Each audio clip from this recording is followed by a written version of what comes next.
443 50 राग मान जशपदिया महला पहला घर पहला क्योंकार सतगुर प्रसाद शब्द रंगाए हुक्म सभाए सच्ची दरगे महल बुलाए। हे परमात्मा, जिन जीवों को आपने शब्द गुरु के उपदेशों के द्वारा शब्द में रंग दिया है। गुरु क्या है? गुरु शब्द है। जिनको अपनी कृपा के द्वारा अपने गुरु शब्द में रंग दिया है, हुक्म सभाए, वे ही तुम्हारे हुक्म से सच्ची दरगाह महल बुलाए, तुम्हारी सच्ची दरगाह में बुलाए गए हैं। उनको ही तुमने अपनी दरगाह में, अपने दरबार में बुलाया है। सच्चे दीन दयाल मेरे साहिबा, सच्चे मन पतियावणिया। हे मेरे परमात्मा, सच्चे दीन दयाल मेरे साहिबा, सच्चे मन पतियावणिया। हे मेरे सच्चे दीन दयाल, दीनों के ऊपर दया करने वाले हे परमात्मा, हे निरंकार, हे मेरे साहिब, सच्चे मन पे त्यावणिया। सच्चे से ही मन में विश्वास पैदा होता है। उस सच्चे के साथ जुड़कर ही मन में विश्वास, जो गुरु के उपदेशों के द्वारा नाम जपता है, उनके अंदर ही तेरे नाम का विश्वास, तेरे प्रति विश्वास पैदा होता है। हाँ वारी ज्यों वारी शब्द सुहावणिया। मैं उन जीवों के ऊपर कुर्बान जाता हूँ, बलिहार जाता हूँ, जो तुम्हारे शब्द के साथ शोभायमान हुए हैं, जिन्होंने अपने गुरु के शब्द के साथ अपने को रंगा है और तुम्हारे इन गुरु के शब्द के साथ रंग करके तुम्हारे दरबार में शोभित हुए हैं। अमृत नाम सदा सुखदाता, गुरुमति मन वसावणिया। परमात्मा का नाम ही अमृत है। नाम अमृत है। वैसे तो अमृत बहुत वस्तुओं को कहा गया, दूध अमृत है, घी अमृत है और अमृत पान करना अमृत है। बहुत सारी वस्तुओं को परमात्मा ने बिख अमृत बसा एक संगा, इसी प्रकार चंदन को अमृत कहा गया। तो कहते हैं अमृत नाम वैसे तो बहुत सारे, लेकिन परमात्मा के नाम का नाम ही सिर अमृत ही सिरमौर कहा गया है। अमृत नाम सदा सुखदाता, क्योंकि वो सदा ही जीवों को सुख देने वाला है। गुरुमति मन वसावणिया। लेकिन गुरु की मत से, गुरु के उपदेशों को पर चलते हुए ही ये मन में बसता है, अन्यथा दूसरे किसी साधन से नहीं।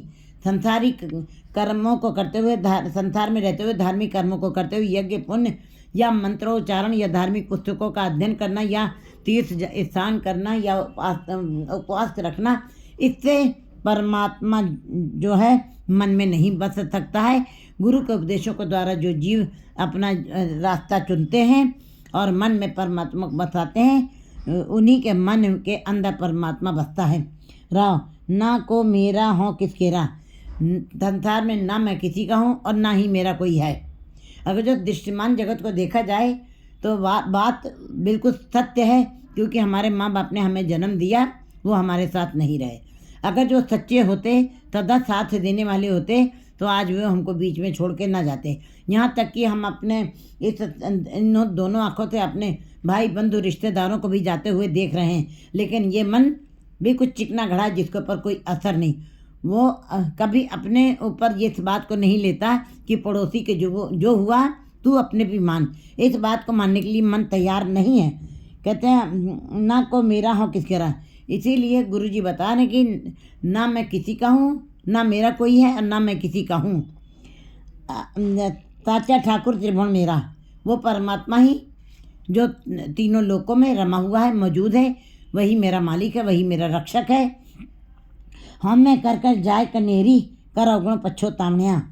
अहंकार के भाव से जो कितने भी दुनिया चली जा रही है और दुष्कर्म जीव कर रहे हैं, अहंकार के भाव, मैं मेरी के भाव से जीव जो है, जब बहुत सारी समृद्धि इकट्ठी कर लेते हैं, कहते हैं कि माया आ गई है, पदार्थ आ गए हैं, अति अन्ना बोला। वो आँखें होते हुए अंधा हो जाता है और मुख होते हुए बोला हो जाता, बोल भी नहीं पाता है, क्योंकि अब उसके अंदर वह खाए बोराए वह पाए बोराए वाली अवस्था आ जाती है। गुरु जी बता, ऐसे जीव फिर अहंकार कर बैठते हैं। उन्होंने इस संसार में अपनी एक छोटी सी दुनिया बनाई है, पहले धन संपदा इकट्ठी की, पदार्थ इकट्ठे किए, फिर परिवार बनाया है, और स्त्री और परिवार बनाने के बाद उसी के मोह में पड़ करके और इतनी धन संपदा इकट्ठी हो गई कि उसकी कोई गिनती नहीं रही। इसलिए उसने उस परमात्मा को भी अपने मैं मेरी के वश, अहंकार को भी, निरंकार को भी भुला दिया, विस्मृत कर दिया। हाँ मैं करके जाए कनेरी कर अवगुण पछोतावनिया। कहते हैं इतने दुष्कर्म कर दिए, इतने बुरे कर्म कर दिए हैं कि अवगुण कर करके, पाप कर्म कर करते अब पश्चाताप के अलावा उसके जीवन में कुछ भी नहीं रहा है। वो ऐसे जीव पश्चाताप ही करते हैं। हुक्म पछाणे सो हरिगुण बखाणे। जो परमात्मा के हुक्म को पहचानते हैं, हुक्म को कैसे पहचाना जाता है? जो गुरु के उपदेशों के ऊपर चलते हैं, गुरु की शिक्षाओं को ग्रहण करते हैं और शब्द को अपने मन में दृढ़ करते हैं, वो हुक्म को पहचानते हैं। परमात्मा का हुक्म क्या है? हुक्म रजाई चलना। कहते हैं अमृत वेला सच ना वडियाई विचार, कर्मी आवे कपड़ा नदरी मुँह द्वार। हुक्म रजाई चलना नानक लिखे नाल। कहते हैं कि बताया है गुरु जी ने वाणी में भी। सिख पूछते हैं कि कैसे सचियार बन जाए, कैसे निर्मल बन जाए, कैसे पवित्र बन जाए। तो गुरु जी बताते हैं कि क्यों सचियारा होइए तो क्यों कूड़े तुझे, तुम्हारी माया मैं मेरी की दीवार कैसे टूट जाए, विकारों का जो पर्दा पड़ा है कैसे टूट जाए। आगे गुरु जी ने कहा कि जैसे डायरेक्शन के नियमों का पालन करने से आप बिल्कुल सही तरीके से अपनी यात्रा को पूरा कर लेते हैं और नहीं मानते हैं तो एक्सीडेंट होता है। फिर आप ये जीवन और मौत के चक्र में पड़ जाते हैं। इसी प्रकार परमात्मा ने हमारे मनुष्य जीवन के लिए भी कुछ नियम बनाए हैं। उन नियमों का पालन करना ही उसके हुक्म की पालना करना है। हुक्म रजाई चला, हुक्म पहचाने तो हर गुण कारण। जो उसके हुक्म को पहचान जाता है वही जीव जो है हरि के गुणों का गान करता है। गुरु के शब्द नाम निशाने, और गुरु के शब्द के को जो दृढ़ कर लेते हैं, अंदर पहचान कर लेते हैं, उनको इस बात का ज्ञान हो जाता है। यहाँ गुरु के शब्द के द्वारा ही हरि के गुणों का गान किया जा सकता है और दूसरे साधन से नहीं।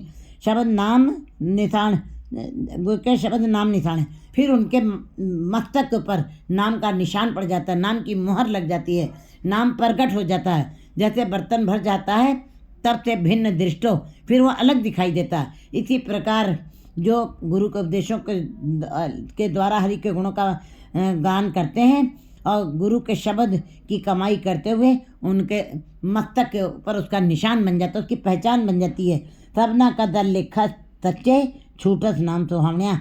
सारे जीवों को संसार में जिन्होंने जन्म लिया है उनको अपने जीवन का लेखा देना ही, अपनी श्वासों का लेखा परमात्मा के दरबार में देना पड़ेगा। क्योंकि ये श्वासें, एक एक श्वास तुम्हारी कर्मी कर्मी हो विचार। कहते तुम्हारी एक एक श्वास का विचार हो रहा है। सबना का दर लेखा सच्चे छूटस नाम सुहावनिया। सारे जीवों का वहाँ पे लेखा होना है, लेकिन वो जीव छूट जाएंगे जो जिन्होंने नाम के साथ अपने को सुंदर बनाया है, नाम के साथ जिन्होंने अपने को सजाया और संवारा है, वे ही छूटते हैं जो नाम से शोभित हुए हैं। मनमुख पुल्ला ठौर न पाए। मायाधारी जीव जो मनमुख हैं, जो मन को मुख रख के काम करते हैं, जो अज्ञानी हैं सदा, क्योंकि वो संसार में ही रहते हैं, माया में ही रहते हैं, इसी लिए उनको मन मुख जीव कहा जाता है। मन को मुख रख के कार्य करने वाले जीव जो हैं सदा ही भूले रहते हैं, उनको कोई जगह नहीं मिलती है, सदा भटकते रहते हैं। ठौर न पाए, उनको कोई स्थान नहीं मिलता है। जम दर बाधा चोटा खाए, और यमराज के वश में पड़ करके मुंह की चोटें, लोभ की चोटें, अहंकार की चोटें, वासनाओं की चोटें उनके मुख के ऊपर ही पड़ती हैं। और सारी चोट मुख के ऊपर पड़ती है, मुख के ऊपर सारी चोट दिखाई देती है। बाकी किसी अंग पे चोट लग जाए तो दिखाई नहीं देती, ढके रहते हैं, लेकिन ये सारी चोटें मुख के ऊपर ही पड़ती हैं। जमदर बद्धा चोटा खाए, फिर यमराज के दरबार में जा कर के उनको विकारों की चोटें पड़ती हैं। बिन नामे को संग न साथी मुक्ति नाम त्यावना। हे जीवो, बिना नाम के कभी भी, बिन नामे को संग न साथी। एक नाम ही है जो आत्मा की खुराक है। शरीर की खुराक भोजन है, आत्मा की खुराक भजन है, जो जी के साथ जाती, जो आत्मा के साथ जाती है। क्योंकि ये जितना भी संसार का फैला हुआ पदार्थों का जितना भी हम देख रहे हैं, ये पदार्थों की चमक, धन की चमक, ये केवल शरीर के सुख के लिए है। ये मन के सुख की बातें नहीं हैं। मन के सुख के लिए तो भजन ही करना पड़ेगा। इसीलिए गुरु जी बता रहे हैं कि बिन नामे को संग ना थाती। एक नामी है जो आत्मा के साथ जाता, अंत समय जीव के साथ जाता है और कोई भी संगी साथी नहीं रह जाएगा। मुक्त नाम त्यावण्याम, मुक्ति के लिए नाम का ध्यान करना ही पड़ेगा। अगर जो कोई जीव मुक्त होना चाहता है, परम पद की अवस्था को स्वतंत्र होना चाहता है, फिर नाम का ध्यान करना पड़ेगा। भाव वे ही मुक्त हुए हैं जिन्होंने नाम में ध्यान लगाया है। साकत कूड़े सच न भावे, साकत हर साध न जानिया तिन अंतर हम में कंडा है। साकत जीवों के अंदर अहंकार का कांटा चुभा हुआ है।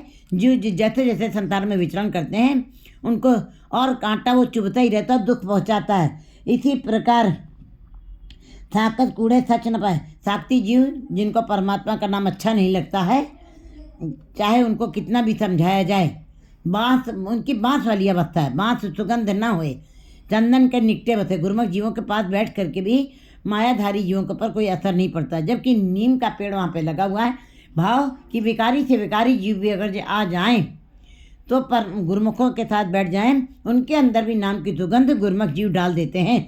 लेकिन अगर जो मैं अहंकार वाली अवस्था ताकत जीव हैं, जिनको परमात्मा का नाम अच्छा ही नहीं लगता है, वे बांस की तरीके से हैं। उनके ऊपर उनको चाहे जितने भी उपदेश दे दें गुरुमुख जीव, उनके ऊपर कोई फर्क नहीं पड़ता है, क्योंकि उनको नाम जपत जैसे बिछुआ डसाना, इसी अवस्था से वे गुजरते हैं। उनको नाम सुनने में बड़ा कष्ट होता है। ताकत कूड़े सच न पावे, ताकत कूड़े के साथ जुड़े हैं, झूठ के साथ जुड़े हैं, जो नाशवान है, जो खत्म हो जाना है, उसी के साथ जुड़े। क्योंकि संसार नाशवान है, पदार्थ नाशवान है, परिवार नाशवान है, यहाँ तक कि ये देह, ये शरीर भी काल में है, इसको भी चले जाना है। लेकिन साक्षी जी उसी के साथ जुड़े रहते, कूड़े के साथ। और सच न भाई, उनको सच अच्छा नहीं लगता है। सच मीन्स परमात्मा। दुविधा बाधा आवे जाए और दुविधाओं में ही रहते हैं। थोड़ा सा कभी पाठ कर लिया, फिर माया में रच बस गए, थोड़ा सा सच बोल लिया, फिर सब जगह झूठ बोल रहे हैं। इसी प्रकार थोड़ी सी किसी की प्रशंसा की, फिर निंदा में लगे हुए हैं। इसी प्रकार उनका जीवन ये दो भाव में चलता है। एक कदम संसार की तरफ है, एक कदम निरंकार की तरफ है। इस प्रकार चलते चलते वो संसार में ही फंसे रह जाते हैं, निरंकार की प्राप्ति नहीं होती। इसको कहते हैं दुविधा। दो तरीके की धामना, दो तरीके की दौड़। दो नावों में पैर रखने से कोई भी एक किनारे से दूसरे किनारे को पार नहीं कर सकता है। एक पिता एकस के हम्बारी, तू मेरा गुराई। गुरु रूपी नाव में बैठकर ही आप इस भव सागर से पार हो सकते हैं। दुविधा बाधा आवे जाए, ऐसी दुविधाओं में पड़े हुए मायाधारी जीवों का जीवन आना और जाना बना रहता है। जन्म लेते हैं, मरते हैं, जन्म लेते हैं, मरते हैं, और ये लगातार क्रम चलता रहता है उनके साथ। कभी स्थिरता नहीं आती है, कभी निश्चल नहीं हो पाते हैं। लिखा लेखना मेटे कोई गुरमुख मुकत करावणिया। परमात्मा ने अपने दर से जैसे जैसे जीवों के मस्तक के ऊपर जो जो रेखाएं खींच दी हैं, जैसी कलम बुड़ी है मस्तक तैसी जीड़े पास, वैसा ही जीव आकर के कर्म करता है। वो लेख कोई मिटा नहीं सकता। लेख न मिटे हे सकी जो लिखा करता।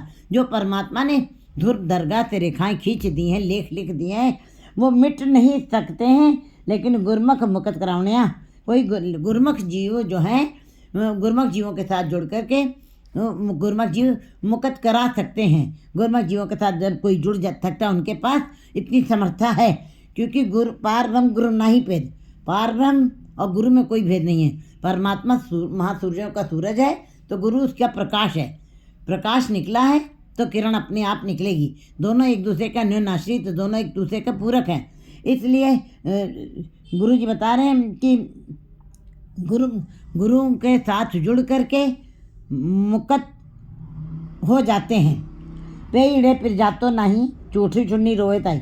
जो संसार रूपी पीहर संसार हमारा पीहर है, मैका है, और परमात्मा की दरगाह हमारे लिए ससुराल है।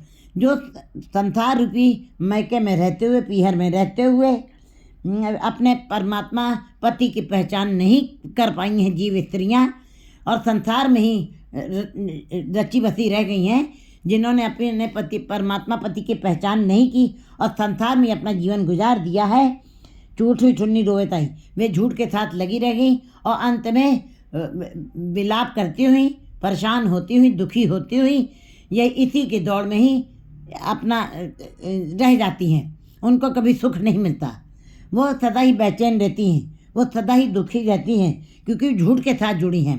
वो सदा ही बिछड़ी रहेंगी, वो सदा ही मिलाप नहीं कर पाएंगी, क्योंकि संसार के साथ रचे हुए भी जीव जो हैं वो परमात्मा से बिछड़े हैं। अणमणिया अवगुण मुट्ठी महल न पाए, अवगुण गुण बख्शामणियाँ। अवगुणों से भरी हुई मुट्ठी ठगी हुई, अवगुणों के कारण ठगी हुई जीव स्त्री परमात्मा के महल को, परमात्मा की दरगाह को प्राप्त नहीं कर पाती है।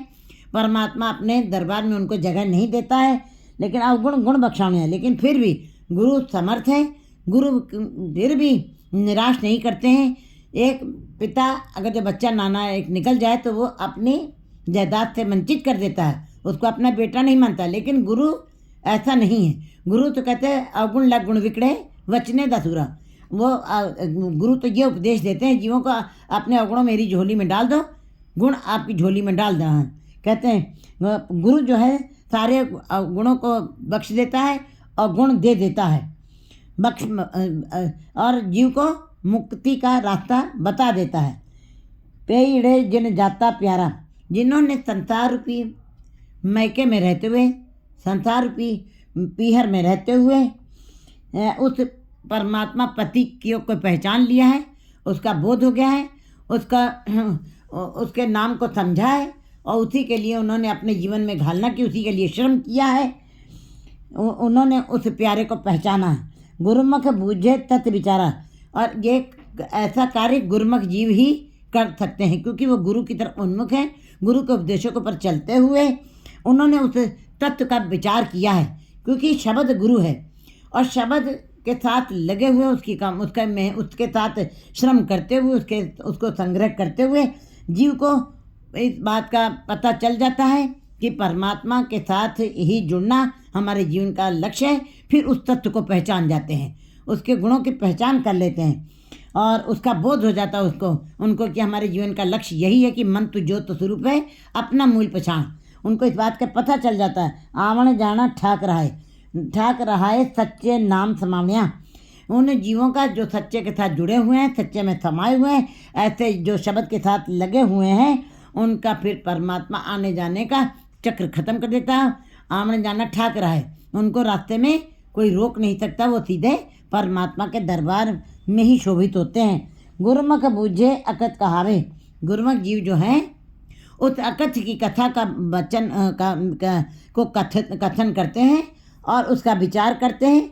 उस हर की अकथ कथा है निरारी, कहते हैं निरारी कथा का कथन करते हैं। गुरुमुख बूझे अकथ कहावे, और कहते हैं गुरुमुख जो है उस अकथ कहाने वाले जो परमात्मा अकथ है, उस अकथ कहलाने वाले परमात्मा की गुरुमुख जीव जो है उसके साथ उनको उस अकथ कथा के साथ लगे हुए उनको पता चल जाता है कि परमात्मा क्या है। परमात्मा अकथ है, परमात्मा अदृश्य है, परमात्मा अमूर्त है, परमात्मा अतुल्य है। इस बात का उनको पता चल जाता है। ये हमारी इंद्रियां उस तक पहुंच नहीं सकती हैं, इस बात का तत्व का उनको ज्ञान हो जाता है। सच्चे ठाकुर साचो पावे, सच्चे ठाकुर साचे पावे। परमात्मा जो ठाकुर है, सबका ठाकुर है, जो सबका मालिक है, उसको सच्चे जीव ही अच्छे लगते हैं। जो सच के साथ जुड़े हैं वे ही जीव अच्छे लगते हैं। नानक सच कहे बेनंती, सच मिले गुण गावणिया। गुरु नानक देव जी कहते हैं गुरु नानक देव जी कहते हैं कि सच मिले गुण गावणिया। हे परमात्मा, मेरी इच्छा है मैं सदा ही उस सच्चे के साथ जुड़ा रहूं और उस सच्चे के गुणों का ही गान करता रहूं और उसकी ही सिफत सलाह करता रहूं। मैं तेरे गुण सच्चे हैं और मैं तेरे सच्चे गुणों का गान गाऊं। 8:1